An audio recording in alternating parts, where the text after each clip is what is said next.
we're banning all imports of Russian oil and gas and energy. That means Russian oil will no longer be acceptable at U.S. ports, and the American people will deal another powerful blow to Putin's war machine. This is a move that has strong bipartisan support in the Congress and, I believe, in the country. Americans have rallied to support the Ukrainian people and made it clear we will not be part of subsidizing Putin's war. We made this decision in close consultation with our allies and our partners around the world, particularly in Europe, because a united response to Putin's aggression has been my overriding focus, to keep all NATO and all of the EU and our allies totally united. We're moving forward with this ban, understanding that many of our European allies and partners may not be in a position to join us. The United States produces far more oil domestically than all the European countries combined. In fact, we're a net exporter of energy. So we can take this step when others cannot. But we're working closely with Europe and our partners to develop a long-term strategy to reduce their dependence on Russian energy as well. Our teams are actively discussing how to make this happen, and today we remain united. We remain united in our purpose to keep pressure mounting on Putin and his war machine. This is a step that we're taking to inflict further pain on Putin, but there will be cost as well here in the United States. I said I would level with the American people from the beginning. And when I first spoke to this, I said defending freedom is going to cost. It's going to cost us as well in the United States. Republicans and Democrats understand that. Republicans and Democrats alike have been clear that we must do this. Over the last week, I've spoken with President Zelensky several times to hear from him about the situation on the ground and to consult and continue to consult with our European allies and about U.S. support for Ukraine and the Ukrainian people. Thus far, we've provided more than $1 billion in security assistance to Ukraine. Shipments of defensive weapons are arriving in Ukraine every day from the United States, and we, the United States, are the ones coordinating the delivery of our allies and partners of similar weapons, from Germany to Finland to the Netherlands. We're working that out. We're also providing humanitarian support for the Ukrainian people, both those still in Ukraine and those who have fled safely to a neighboring country. We're working with humanitarian organizations to surge tens of thousands of tons of food, water, and medical supplies into Ukraine, and with more on the way.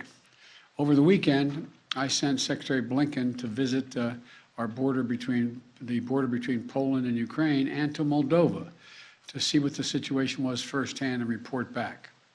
General Milley, Chairman of the Joint Chiefs of Staff of our Defense Department, was also in Europe, meeting with his counterparts and allies on NATO's eastern flank to reassure them, those countries bordering Russia, NATO countries, that we will keep our NATO commitment, the sacred commitment of Article 5.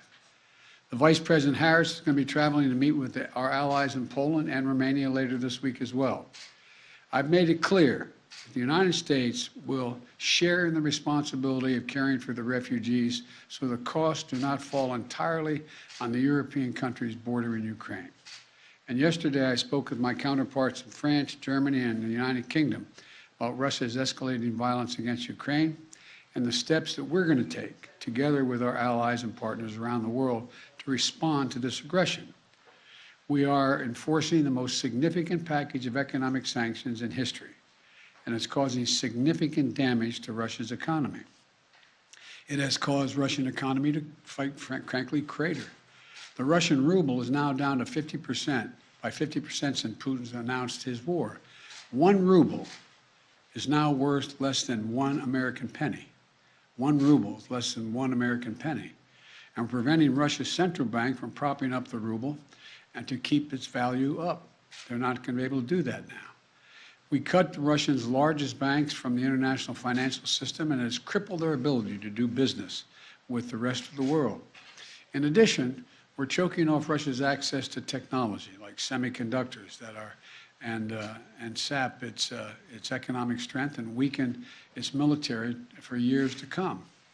Major companies are pulling out of Russia entirely, without even being asked, not by us. Over the weekend, Visa, MasterCard, American Express, they all suspended their services in Russia, all of them, joining a growing list of American and global companies from Ford to Nike to Apple. They've suspended their operations in Russia. The U.S. Stock Exchange has halted trading of many Russian securities. And the private sector is united against Russia's vicious war of choice. The U.S. Department of Justice has assembled a dedicated task force to go after the crimes of Russian oligarchs. And we're joining with our European allies to find and seize their yachts, their luxury apartments, their private jets, and all their ill-begotten gains to make sure that they share in the pain of Putin's war. These, by the way, are giant yachts. You've put some of them in your press. I mean, some of them are, I think I read one was over 400 feet long. I mean, this is worth hundreds of millions of dollars. The decision today is not without cost here at home. Putin's war is already hurting American families at the gas pump. Since Putin began his military buildup on Ukrainian borders, just since then, the price of the gas at the pump in America went up 75 cents. And with this action, it's going to go up further. I'm going to do everything I can to minimize Putin's price hike here at home. In coordination with our partners, we've already announced that we're releasing 60 million barrels of oil from our joint oil reserves. Half of that, 30 million, is coming from the United States. And we're taking steps to ensure the reliable supply of global energy. We're also going to keep working with every tool at our disposal to protect American families and businesses. Now, let me say this. To the oil and gas companies and to the finance firms that back them, we understand Putin's war against the people of Ukraine is causing prices to rise. We get that. That's self-evident. But, it's no excuse to exercise excessive price increases or padding profits or any kind of effort to exploit this situation or American consumers, exploit them. Russia's aggression is costing us all, and it's no time for profiteering or price gouging. I want to be clear about what we'll not tolerate, but I also want to acknowledge those firms and oil and gas industries that are pulling out of Russia and joining other businesses that are leading by example. This is a time when we have to do our part and make sure we're not taking advantage. Look, let me be clear about two other points. First, it's simply not true that my administration or policies are holding back domestic energy production. That's simply not true. Even amid the pandemic, companies in the United States pumped more oil during my first year in office than they did during my predecessor's first year. We're approaching record levels of oil and gas production in the United States, and we're on track to set a record of oil production next year. In the United States, 90% of onshore oil production takes place on land that isn't owned by the federal government. And of the remaining 10% that occurs on federal land, the oil and gas industry has millions of acres leased. They have 9,000 permits to drill now. They could be drilling right now, yesterday, last week, last year. They have 9,000 to drill onshore that are already approved. So let me be clear. They are not using them for production now. That's their decision. These are the facts. We should be honest about the facts. Second, this crisis is a stark reminder to protect our economy over the long term, we need to become energy independent. I've had numerous conversations over the last 3 months with our European friends of how they have to wean themselves off of Russian oil. It's just not tenable.